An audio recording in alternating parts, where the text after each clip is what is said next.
Hello, you beautiful degenerates, and welcome to Links and Locks, the Action Network's golf betting podcast presented by Bet365. This is your 2024 Valspar Championship betting preview alongside Spencer Aguiar and Nick Bretwish. I am Roberto Arguello. Guys, let's get right into it. Spencer, you had a close call last week with Ryan Harmon nearly taking the Players' Championship. Scotty Scheffler, whom you had the week before and won at the Arnold Palmer Invitational, goes back-to-back despite some nagging neck injuries last week. Congrats to Scotty and Scotty's backers. Spencer almost had two in a row. Let's get back on track this week. What is your best bet after, I believe you hit on Chesson Hadley over Vincent Norman last week? I will say, Roberto, that was a pretty accurate cap there. I talked about that being miscut versus miscut paradise of two players that it was really just a profile in Norman that I was trying to take on. And, you know, when Chesson Hadley comes in 90-something at the place, it doesn't look great on the leaderboard, but Norman did kind of exactly what I was anticipating, finished outside the top one or outside of the top 130 there. So nice to get back on track in that. And I do want to say, I want to preface this, and Nick, I know what you're going to tell me. I haven't been kidnapped. This isn't a wild plea for help. I'm going to go with Davis Thompson minus 110 over Webb Simpson this week. All right. Fading Webb Simpson. This might be a first on the podcast. I'm excited to get into that cap. Nick, what is your best bet for the Valspar Championship this week? I'm going with a rookie, Korn Ferry Tour graduate, Jacob Bridgman, top 40 plus 260 over there with our guys at Bet365.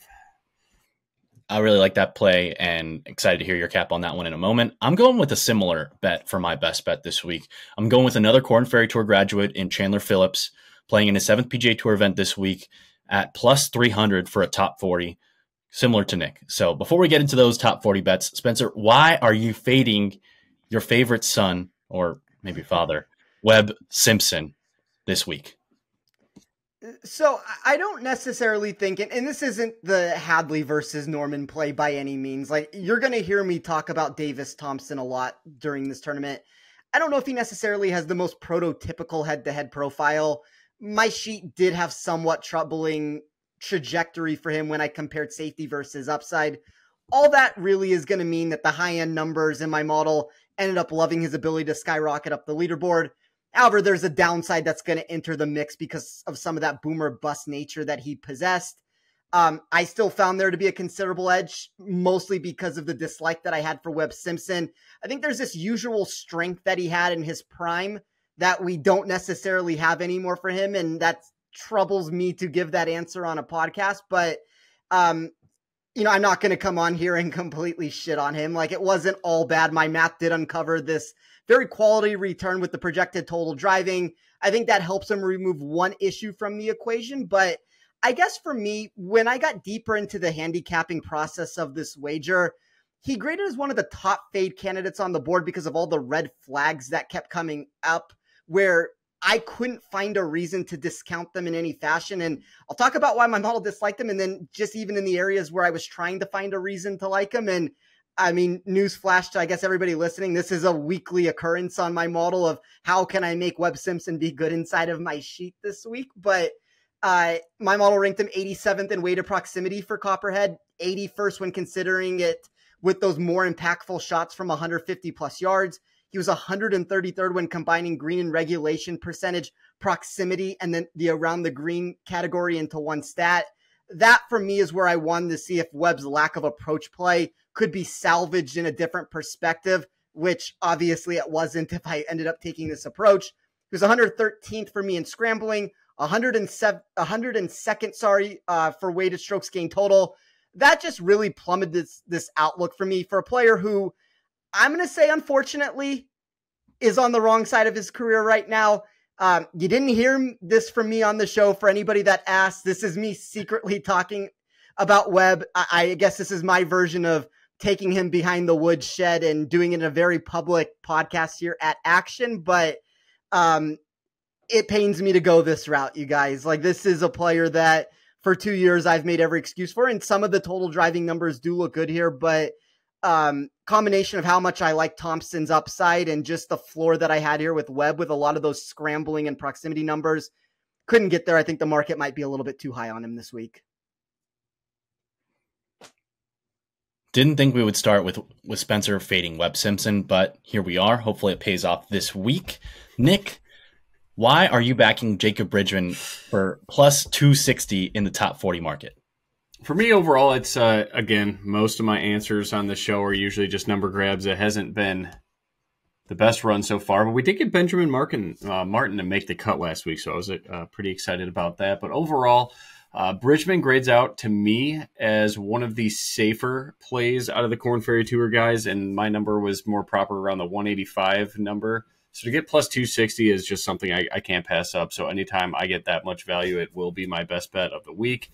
Bridgman has been in relatively good form, especially with the iron play. Again, it's very, very limited data. He's a guy like Chandler Phillips that we were talking about prior to the show, is not going to wow you with the driver. He should hit a lot of fairways. His scrambling has been superb so far in his 6 PGA Tour events. We've seen a ton of spiking with the putter, both on Poana and on the Bermuda at Palm Beaches there. So I just think he's a really good player, kind of like when Spencer and I started talking about his boy Davis Thompson last year. Just overall, the guy's a good player. Grades really well for me in the expected strokes gained on the approach, kind of the weighted approach that Spencer mentioned, where I did have Webb Simpson 88th. So I like to see that I'm very similar to Spencer there. But overall, just a number grab for a guy that I think is yet to show his true upside. But this guy was a walking top 20 in the Korn Ferry Tour. So you get that long of a number in this week of a field, I'll take that all day long. I just want to add one note to that, Nick, and I think that's like with Bet365 here. That number is about 35 points better than the rest of the market. So yep. Really enticing price there, because I agreed with you. Like I think in that plus 180, plus 185 range is probably proper value for this ticket. Gentlemen, we have our first in-pod play of the podcast because I am officially tailing the Jacob Bridgman top 40 play. You guys laid out why there's so much value there, given the prices in the market and then the cap itself. I think it makes a ton of sense. I'm hopping on the Bridgman train this week. And in a somewhat similar bet, I really like Chandler Phillips for a top 40 this week at plus 300. Similar to what Nick said, Chandler Phillips is a guy who doesn't hit the ball super long. The weakest part of his game is his driver, and at a course like Copperhead this week at Innisbrook Resort, where there are tons of forced layups, it's a relatively shorter course. There are 5 par 3s. All of that led me to Chandler Phillips because he's a pretty strong approach player, 21st in this field in strokes gained approach, well above the PGA Tour average. And yes, a smaller sample size, especially because he doesn't have that many starts. It's just his 7th on tour of the season. He's 32nd in strokes gained around the green, and historically, this tournament has been won between 10 and 17 under par. So 40th place, let's say, if he just shoots under par, that might be good enough for 40th place this week. And he doesn't need to make a ton of birdies. So I like that. He's also 13th in par 3 scoring average. And like we said, 5 par 3s. It's going to be an emphasis this week as well. We've got limited data from him. And I just think we haven't played that many courses. He hasn't played that many courses that fit his game. Coming off a miscut at the Puerto Rico Open, which I'm pretty much going to throw out. He had a top 25 at the Mexico Open at Vidanta, which I didn't think was a great fit for him, but he was pretty strong on approach there. Nearly made the cut at the Cognizant Classic in the Palm Beaches, withdrew. He was pretty close to the number, hit one in the water, and then didn't want to have to come out the next morning to finish up his round. He was going to miss the cut. So he withdrew there, but he gained nearly 3 strokes per round on approach. So really strong numbers on approach there. And I think that is the key to this cap. He is a good approach player who gets hurt by having to hit the ball from way farther out than most of his peers because of his driving. And because of that, I think there's some value here. We've got a limited sample size of his starts. And I really think the only other true club down courses that he's played are at the Cognizant and the Sony Open. One of them, he nearly made the cut. The other one, he didn't top 40 in either of those. He has some top 25s at some other courses. I think this is a good chance to hop on him before there can be a real adjustment for what his game is. I like that the around the green play has been really solid. And between that, the approach play, and the lack of his driver mitigating him off the tee, I think it's a good chance for him to finish in the top 40. Don't think he can win this week, but I think he is a relatively safe golfer. Gentlemen, well, as mentioned, we are playing this week in the Tampa Bay area at Innisbrook Resort at the Copperhead course. Spencer, why don't you get the first crack at breaking down the course this week? So I always find Copperhead to be extremely interesting from a data perspective. We've gotten these very correlated answers for success at the top when you look at Sam Burns and Paul Casey going back to back over the past 5 years. Yet I think when you actually dive into the actual returns past that answer, it's told this completely different story regarding the predictive nature of the course, since it consistently ranks near the bottom of all venues for rollover predictability. Maybe part of that comes down to the different iterations of the contest that we've gotten over the years. Like at its most accessible, we're looking at a 17 under par sort of winner. We've gotten that a handful of years. At its most complicated, this can very easily slip into that single digit range. Part of that because of the always present danger. You have 74 bunkers, 9 holes that are going to feature some semblance of water. I do think most people that look at the scorecard, the yardage that you get on the scorecard of 7,340 yards, you see this relatively straightforward layout. I think the number one takeaway for a lot of people becomes this tee to green acumen at its core, but there are many more extreme factors of the course that are really only shown when you take a deeper dive into these forced layups. The added long iron distance is going to get heightened because the driver gets taken out of everyone's hands in the field. That's going to be one of the reasons over 67% of shots occur from 150 plus yards. We also get more of that compact off the tee return in general with 24-yard wide fairways and 3-inch thick rough. That's going to convolute this process further. You know, I hate giving this answer because I don't think it's the most exciting thing to talk about when handicapping a tournament, but for me, when I built this, the players that seemed to produce best were the ones that could gain strokes total. And that's kind of how I built my card. And like, I understand that means good golfers are going to play well this week. Like, why are we even having this conversation if just the players that gain the most strokes are the ones that come to the top of my model? And that's not exactly what I'm saying. Like, there are so many different recalculations that I take within those strokes gain areas for how I'm going to differentiate my process.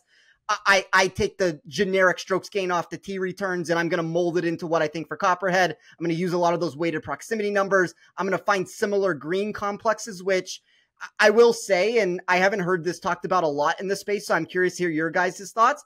I thought putting returns were very important here. Like, I see everybody devaluing that process, but when you look at historical trends, there's about a 4% increase here with the dispersion of scoring compared to an average track on tour. So I thought putting was a very intriguing metric to throw into my model, and that's kind of how I'm going to get unique. But that very generic stance that I have taken is one of the reasons why I hit Sam Burns 2 years ago. And then we were all on Taylor Moore last year when he won. So like throw Taylor Moore into that mix with it. So it's been back-to-back wins for me. I don't think sometimes you need to convolute the process as much as you actually think for some of these tournaments. So there's that redistribution that I'm taking, but I don't think there's anything like completely out of the normal from those answers that I've given.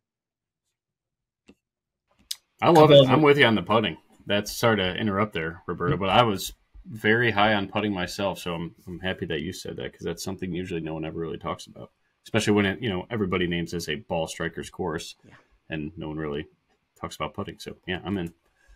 Yeah, last year Taylor Moore, great putter, putted really well. Adam Schenk putted the lights out, nearly won last year as well. Had he not gone behind a tree on the 72nd hole tee shot, which we were all a big fan of, unfortunately for Schenk. He could have won. This week, the greens are once again, just like last week at TPC Sawgrass, they are Bermuda grass greens. The Bermuda grass is dormant, so they overseed with Poa Trivialis, which is why it's green there instead of brown or grayish. And so another Poa Trivialis / Bermuda putting surface this week. Spencer, you mentioned the approach play from 150 plus yards. I also weighed strokes gained around the green because of the low greens and regulation percentage here. And then bogey avoidance was a big one for me, even though Chandler Phillips didn't perform that well in that category. Spencer, Chandler Phillips is not on my outright betting card, but who is on your outright betting card this week? I'm going to preface this at the very start. A lot of these numbers have moved, and we can talk about where I got it, where the new number is at right now. I think that's the difficult thing when you record a show on Tuesday here. And sometimes just these prices deviate away from where we got them. So I kind of tend to believe that the top of this board shrunk down in value too much, which is kind of why that 50 to 100 to 1 range had a lot of guys like Doug Gim, Aaron Rye, Adam Hadwin, and I'll talk about them in a second, that like they had value at those prices. Unfortunately, those numbers are not necessarily there, but I started my card with Sungjae Im 27 to 1. You can still get that at 28 to 1. So for all the negative talk about numbers moving in one direction, there's a better price on there on Sungjae if you really do shop around. Im has massively improved some of this early season data. He's averaged 4.8 strokes tee to green over his past 2 starts. That's a total that eclipsed the negative 1.38 strokes he gained on average during the previous 5 times he had teed it up. It's obviously going to take more of an increased return with the putter if we want to reach the whole upside of that answer. But, you know, Roberto, you talked about this being a Bermuda course with overseeding that takes place here. I know everybody always looks at a guy like Sungjae and says Bermuda is the natural spot for him where the putter gets better, and that answer is true. But also on these Bermuda courses where it gets overseeded, he was one of the big climbers in my model and projected strokes gained putting here at similar green complexes. So I thought it was a nice buy low spot where gamblers aren't going to necessarily want to pay these sub 30 to 1 prices. And I thought here at 27 or 28 to 1, like I had this proper at 21 to 1. So I thought there was a lot of meat still left on this bone to consider him. I took Doug Gim at 55 to 1. I believe the best in this space right now is 50 to 1. I had 40 to 1 proper, so there's still a little bit value there. I think there's an argument to be made. And I mean, Nick even made this joke as he came in here, like before we actually started talking. Maybe a top 20 bet makes more sense for him just because of the general lack of upside. But this was a very similar return that I got from Taylor Moore last year when I dove into this profile that more or less lacked that general upside I was looking for, but then popped massively with the metrics here for Copperhead specifically. So Gim's par 5 scoring is going to have to do a lot better than usual if he wants to win. That's the Taylor Moore answer where he demolished these locations. I think he went 7 under last year, I believe, to end up shooting himself up the leaderboard and giving himself the win. So Gim's going to have to provide a very similar result to get there. But I think this may be one of those situations where it's just right course, right time, right form for a player that does have some par 5 scoring ability if he can put the pieces together. I took Aaron Rye at 60 to 1, 55 to 1 is going to be your best value there. Very similar answer to Gim where there's still value in that number for me. 13th in my model for projected scoring at Valspar, 17th for weighted proximity. And he's found himself gaining with his irons in 5 of 7 and with the driver in 10 of 12. I think there's a genuine reason, guys, why Rye was one of the significant movers on the board last week at the Players. Didn't necessarily get that finish that you would want with the 35th, but better course for him here, weaker field, better overall returns for me in weighted scoring. I thought 60 to 1 or 55 now was a good value. I took Hadwin at 60 to 1. That's now 43 to 1. I don't want to spend too much time on that because I don't think 43 to 1 is value anymore. I had 50 to 1 as the proper price there. It was one of those things where the upside numbers loved him. The downside numbers really placed him into this different thing. I think in an outright bet, you can still take on that risk, but different bet here at 43 to 1 than it would be 60. And then I rounded out my card with Davis Thompson, 100 to 1. Just like Hadwin, Thompson's profile isn't going to be perfect for safety markets, but the upside that he possessed delivered top 20 after top 20 in my model from a statistical outlook every single time that I ran it. So there are a lot of golfers, and we talk about them quite a bit. Ludwig Oberg, Cameron Young, Cameron Davis. I'm starting to think that Davis Thompson delivers a very similar answer here. Club down courses are better for him, even though he has all the natural length that you would want. I think his ball striking ability works when you take driver out of his hands in a lot of these situations. So if the market wants to move the other way, and that's one of the reasons why I bet him against Webb, and I'm kind of just looking for different ways to get exposure, but if the market wants to move the other way and is not respecting the upside here, I'm going to make this 100 to 1 bet. I think you can even get 110 to 1 now, realizing that the floor is very low and he may miss the cut. But for a particular market like this, I want all the upside I can find. Yeah, Davis Thompson gained on approach in all 7 tournaments so far in 2024. Nick, who is on your outright betting card this week at the Valspar Championship? All right, so this was a tough subject here. I had to, consult with Spencer earlier in the day when I was finishing up my card, but I started with Akshay Bhatia at 85-1, and then just because I already, took him in the top 40 market, I had to take Bridgman to win at 300-1. I thought that number was, it's hard to even say because we're still talking about like a tenth of a decimal in implied probability edge here, but should have probably been closer to 200-1 in my opinion. So I did sprinkle a little bit on Bridgman, but that left me with enough to take a bite at Xander at 8-1 or take three guys in the mid 20 range. So it was tough. I wanted to go with Xander. I hate to have that much exposure just on one guy in the outright market, especially like it's been until now this year that I've actually had an edge on someone shorter than 10-1. So with Scotty, I've always had him, a tenth of a decimal over his implied probability in the market. But for Xander Schauffele, I have him at 7.5-1, and I saw I can't say their name. I saw 8-1 in the market. Was very close to punching it, but after talking with Spencer, we went back to one of our favorite guys to bet on. Tony Finau is one of them. I will just get that out of the way, get that off my chest.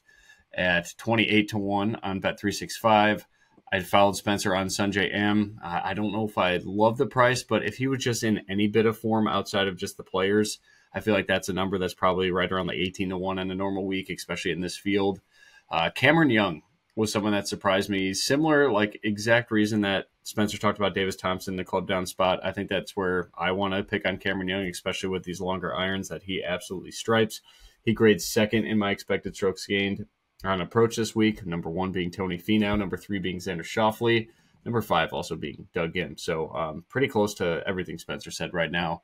And then my last guy here was Chan Kim at 200-1, just because I love Chan Kim. And I think that if there's any course for him to kind of make a run and with a watered down field to still get a number that we pretty much see Chan Kim at every week, I'll roll the dice here. But yeah, so it was basically to Xander or not to Xander. And if I don't do it, then I could fit in Sanjay, Tony, and Cameron Young, which I think have plenty of upside to run down Xander, especially when Xander really didn't look very good swinging the golf club on Sunday. It seems like he's kind of in between a swing change. He was talking about it a little bit on radio today, like just going to the range, trying to find his right swing. And I don't know if he's not 100% right. I know his stroke gain metrics across the board are through the roof.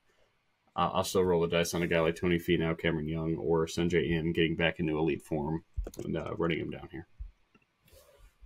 I thought the Tony Finau and Cam Young picks in the outright market are two that I'm very strongly considering because I do have room on my card, and I really like their approach numbers over the last they're fantastic. month and a half, 2 months. And one last thing, sorry again to cut you off, but we talked about it last week, and you were dead on with Tony Finau going back to the toe down, like the flush putter on the ground. He gained strokes putting. It's been, what was the last tournament he even gained strokes putting on it?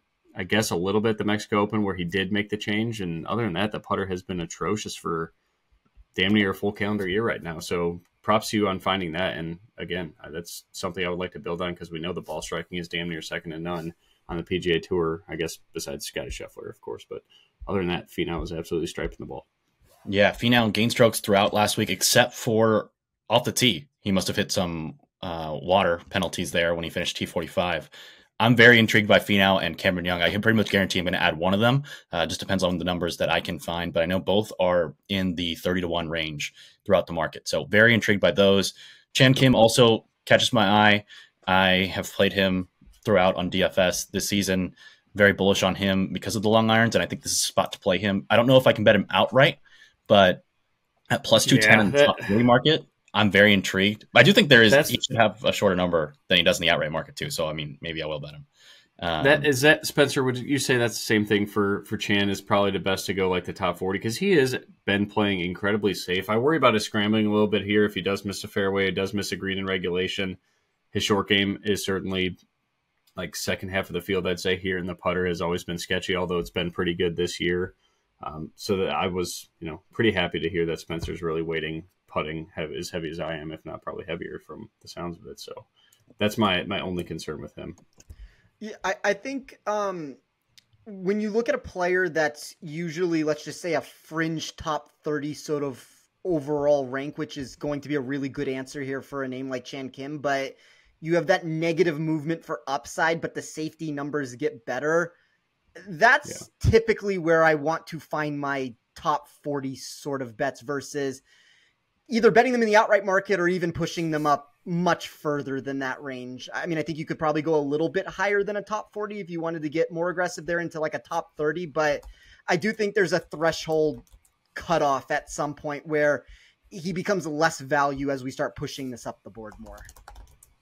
All right, you made the case for it. I'm going to add a second in-pod play. Chan Kim plus 210 or top 40 at our sponsor, Bet365. Looking at Spencer's sheet right here, he ranks second in this field in birdie or better percentage. I know he hasn't played the toughest golf courses, not being on the signature events, so the data is a little bit skewed there. But he's also 17th in overall bogey avoidance and in the top 20 for weighted scrambling. So like we said, he's playing some easier courses than some of the other guys, but that is promising. And I know that on a tough golf course where you're going to hit some longer irons, this is a guy that I want on my side. So I'm going to add him. But getting into my outright card, I started it with Brian Harman at 25-1 on Monday morning. I love how he's just absolutely striping the ball right now. His approach play has been really strong, and people have been betting Harman for years because he has the strong putting and the strong approach play. But looking at his data golf profile, the little spider chart I love looking at, this is his best year ever, his best form ever. His putting and approach play are at the best they've ever been. His short game is awesome. He's very accurate, as he always has been, and it feels like that driver is on a string. It's just not as long of a string as the other golfers off the tee, but that's not going to be a penalty here as much as it is at normal courses. And we saw that last week at TPC Sawgrass in a course that I don't think is too dissimilar, although there's much less visual intimidation with this not being a PTAC golf course. I really like Brian Harman, and so I punched ticket on him at 25-1. I also punched ticket on Doug Gim for the same reasons as Spencer. And then I also have Victor Perez at 100-1.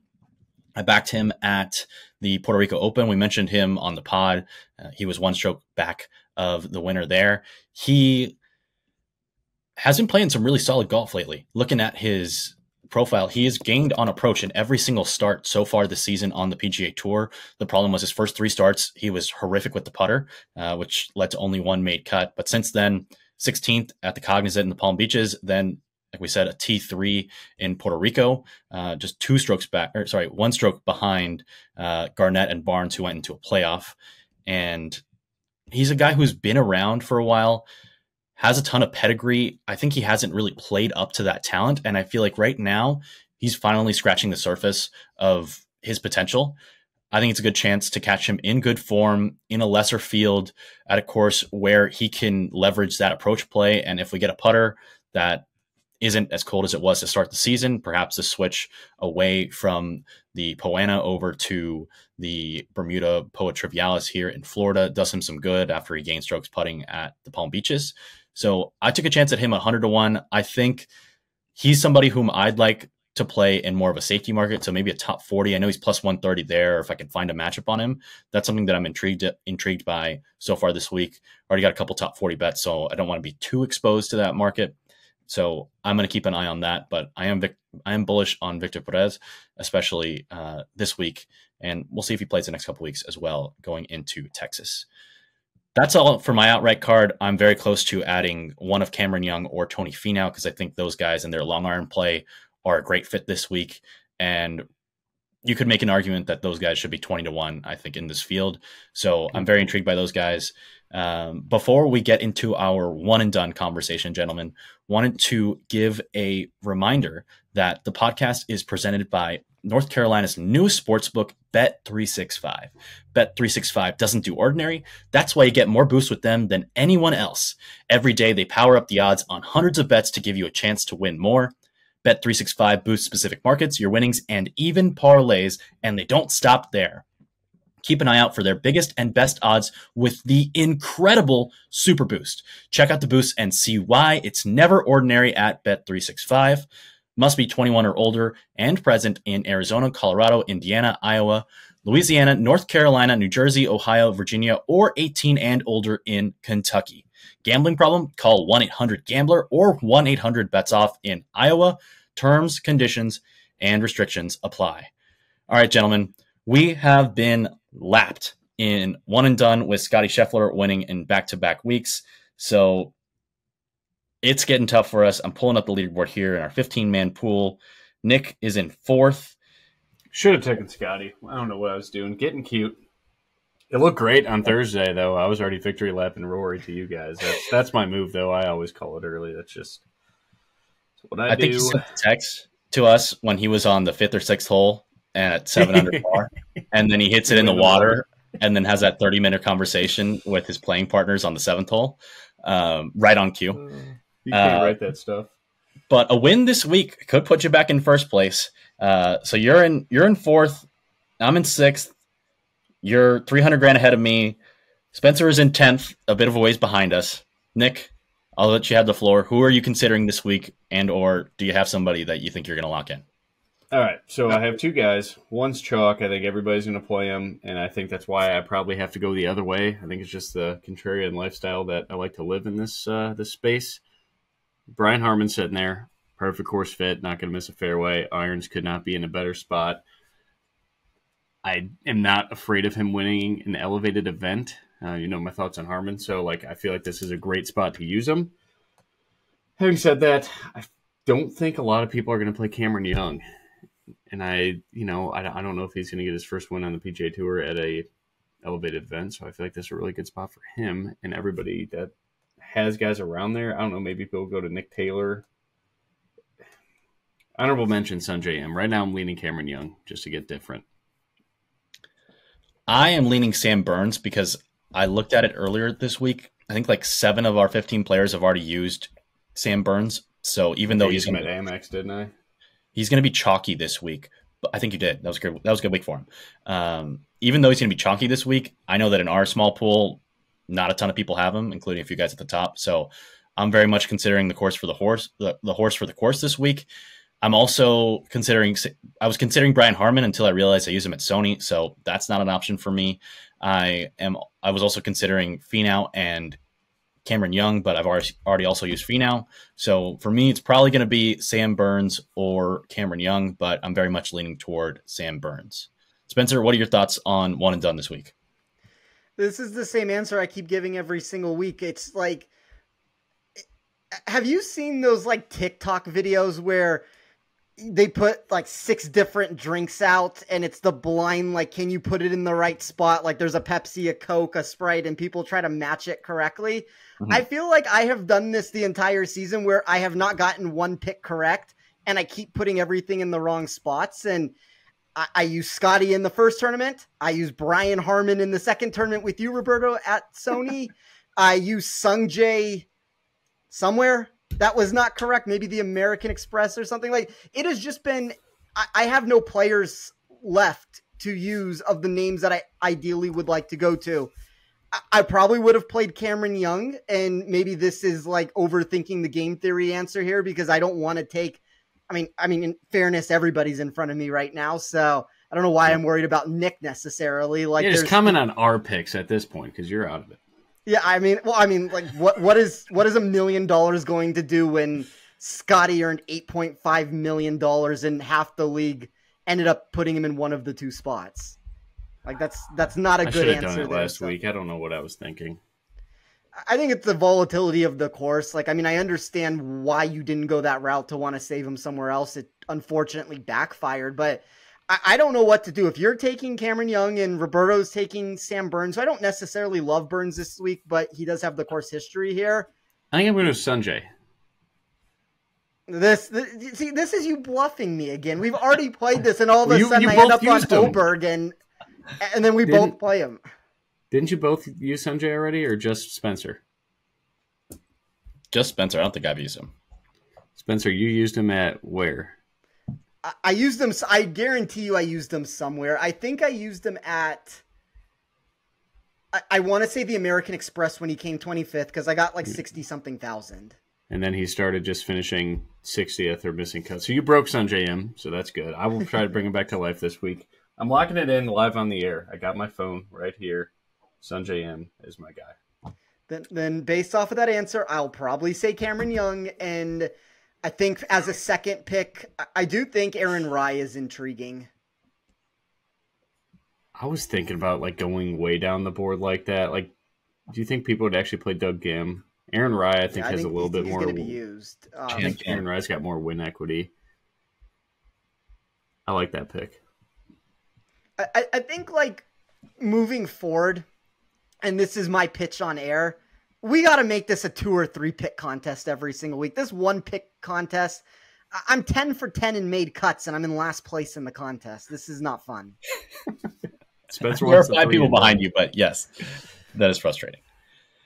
Gentlemen, let's get to the rest of our betting cards. We mentioned our best bets, a few other top 40s, our outright picks.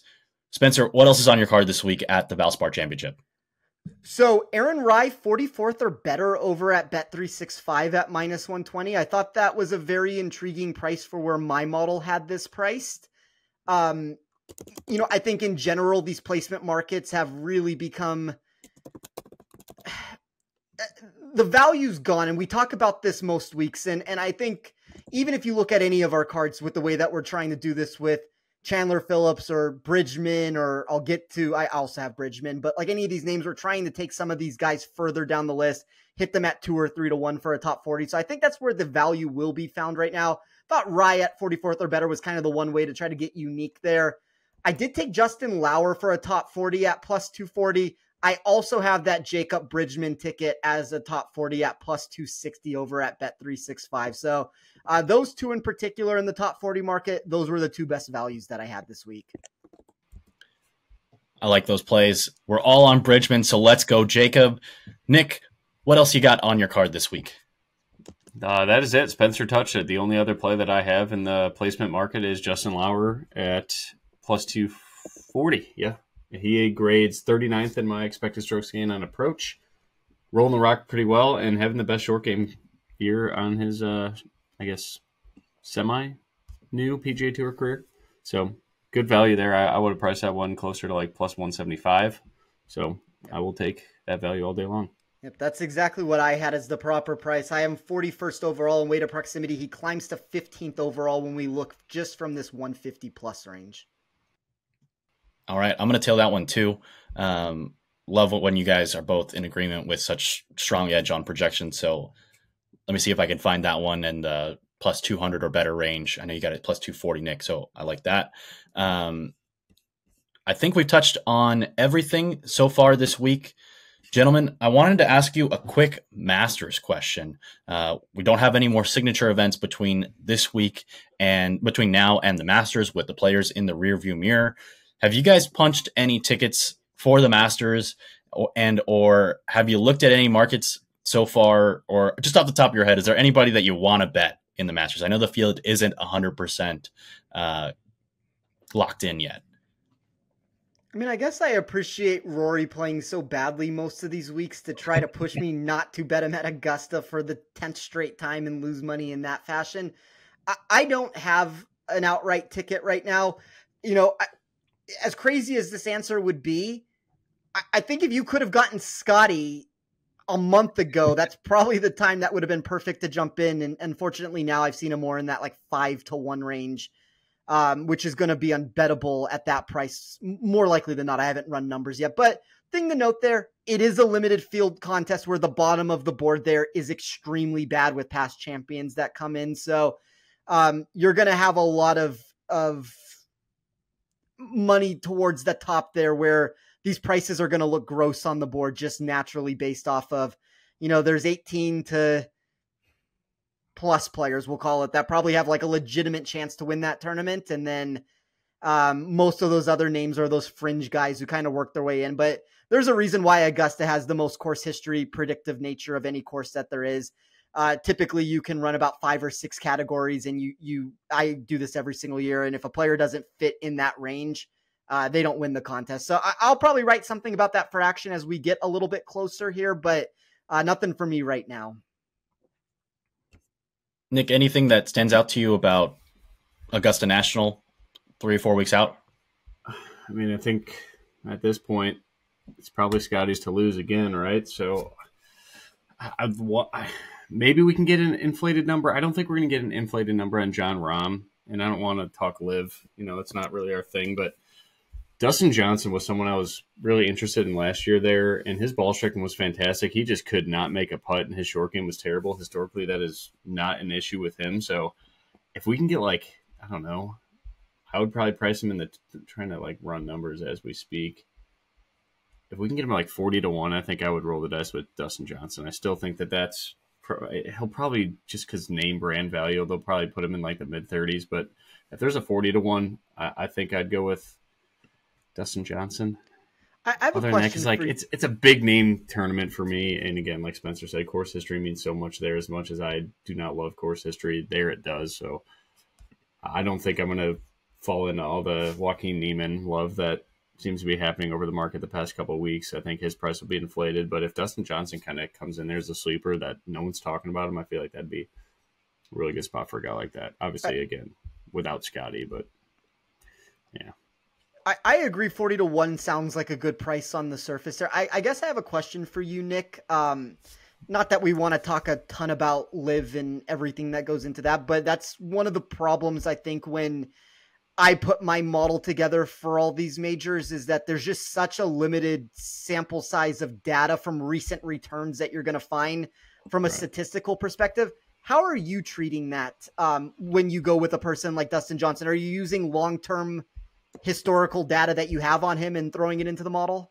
Yeah, it'd be all long-term data for me, and then obviously whatever we have from the recent majors, which again, if you're using Dustin Johnson, he was dreadful at the Open Championship, but more of just kind of a gut feel. He has been good on live, I guess, this season, not as of late, but he did win in Las Vegas in February, and that's probably even a course you didn't really need to bomb it, but it'd be all long-term data for me. And then course history is going to be a very, very heavy weight. Obviously the heaviest that will ever push it in a model throughout the golf season. So that's kind of just feeling out how his current form is. I don't think I'll watch any of the live stuff, but if he's not finishing outside the top 20 on a weekly basis, like we kind of saw when Cam Smith obviously won the Open Championship, went out there and just said he didn't care about his golf game, and it reflected in his, how he was doing on the leaderboards there. So I'll look a little bit at that, but yeah, 35 to 1 right now seems to be the consensus number on Dustin. Maybe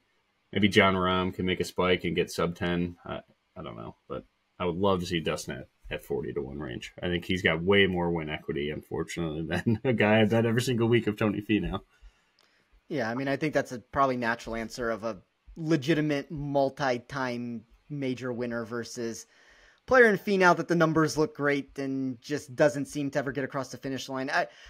We'll talk about this more and we won't spend too much longer on this Augusta segment, but I do think the wide open layout of this facility really helps the players like Jordan Spieth. That's why he has the course history.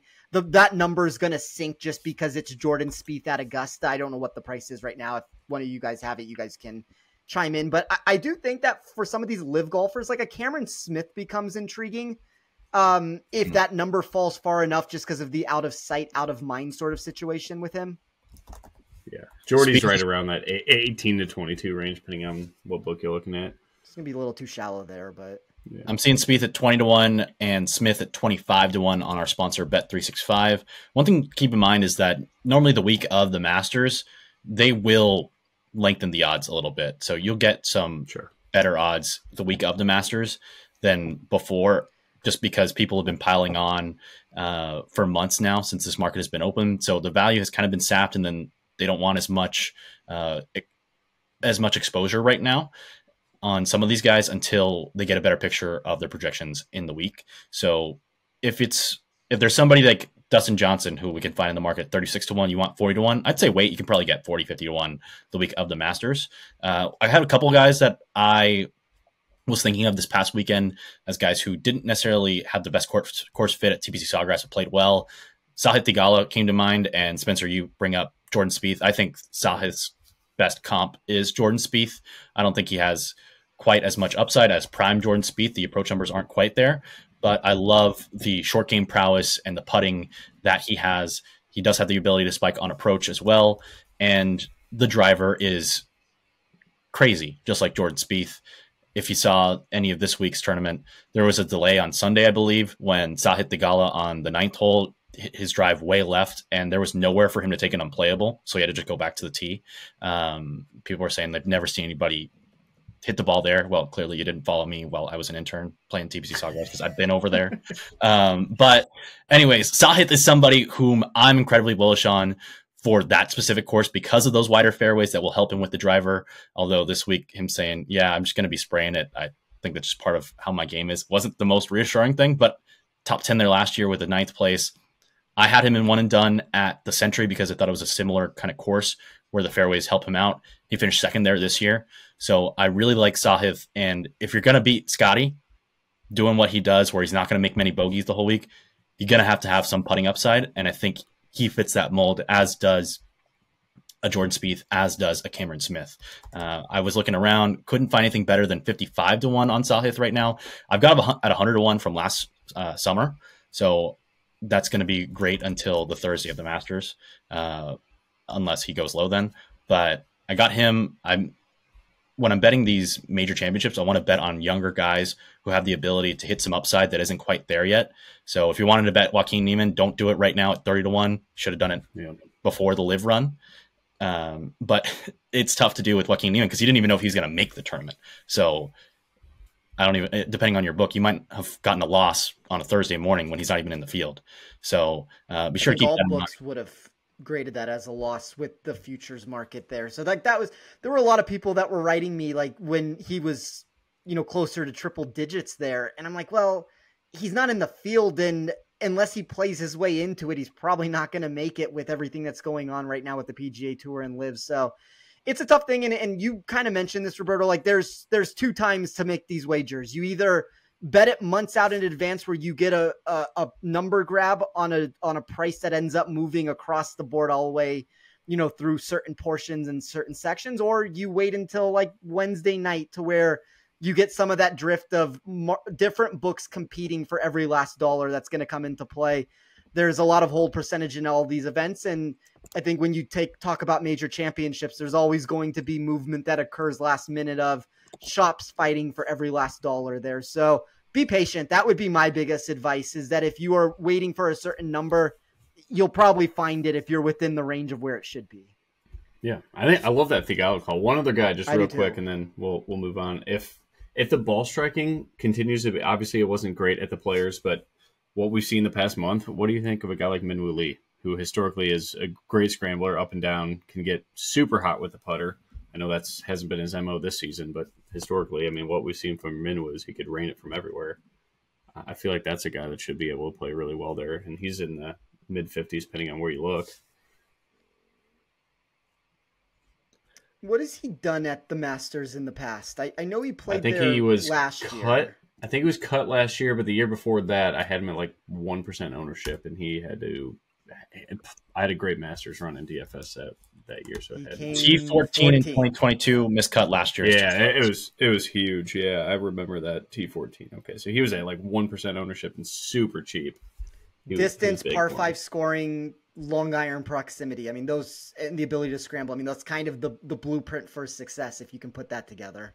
So I feel like the mid-50s is only going to get shorter unless, if he misses the cut this week and something like implodes, maybe that number gets a little bit longer. But at that point, I probably don't trust his ball striking coming into Augusta because I doubt he does anything in Texas. I don't know if he's talked about his schedule, but maybe, I don't know. I feel like if you can get 55 to 1 on Minwoo Lee, I would potentially roll the dice on that. I don't know.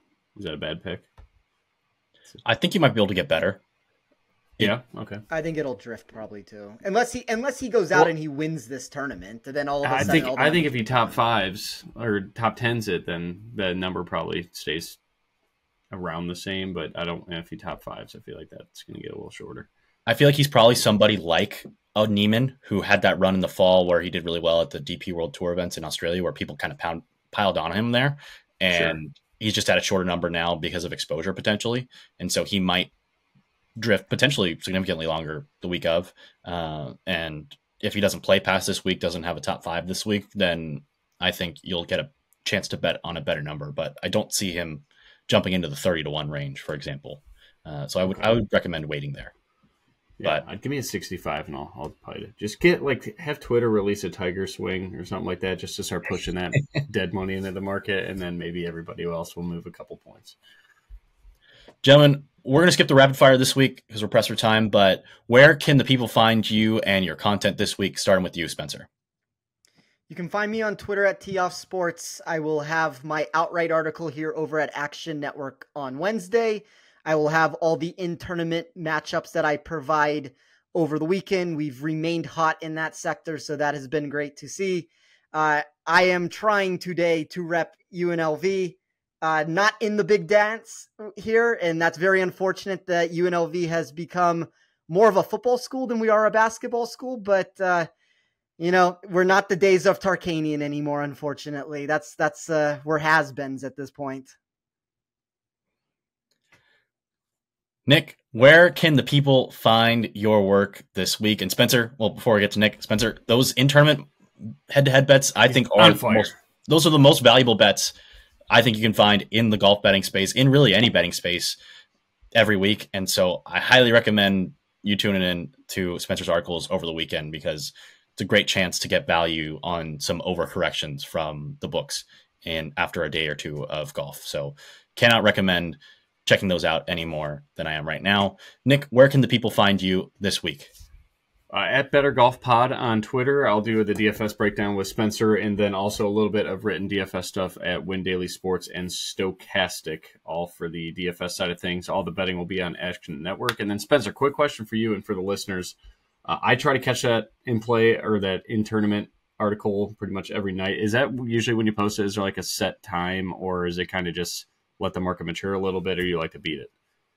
I mean, unfortunately, there's some editing that has to take place before the article actually goes up, but it will be up every single Saturday night, and then it will be up either on a Thursday or a Friday. There's one day that I'm not doing it of the two. I normally try to find if there's a play on Thursday that I really like, the article will go up Thursday. If there's not a play that I like on Thursday enough to write about it, it will go up on Friday. Awesome. You can find me here at Action Network with all of our Action Network golf podcasts, or all of our golf written content in our editing. So be sure to tune in. We've got our best bets going live tonight. Spencer's outright article. We got one and done selections for you to consider from Matt Gannon. We got our early outright picks in case you want a bet on Monday morning, Monday afternoon before the odds shift, like we've discussed with players like Hadwin and Gim. So be sure to tune into all of our Action Network golf content. Want to give a big shout out to everybody who listens to the pod. Thank you for your support, because this would not be possible without you. And I want to give a big shout out to all of our to all of our producers who help us out getting the pod live, David Payne, Matt Mitchell, and Noah Niederhofer for doing the heavy lifting and getting us across the finish line every single week. To recap, I think I got most of these, not all of them. Nick, I might have missed one or two of your outrights, but I know you got Cham Kim, Cameron Young, Tony Finau, and Sungjae Im. Jacob Bridgman plus 260 for top 40 is your best bet. You've also got the Justin Lauer play at plus 240 for a top 40. Spencer, you're on both the Lauer and Bridgman plays, or you're on the Lauer play. Davis Thompson minus 110 over your boy Webb Simpson is your best bet. You've also got Aaron Rai 44th or better. You've got the Bridgman play, as we said, and then in the outright market, you've got Rai, Hadwin, Gim, and Im.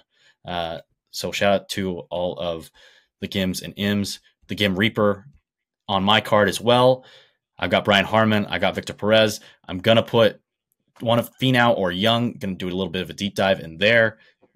Talk to you guys about it. I've also got Chandler Phillips, top 40 at plus 300 is my best bet. And I added Chan Kim, top 40 plus 210, in addition to tailing you guys on Bridgman and Lauer. Did I miss anything, guys? Davis Thompson for me also in the outright market at 100 to 1.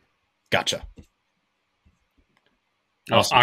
Akshay for me as well, 85. Akshay Bhatia, perfect. All right, guys. First or last type of guy, right? Always.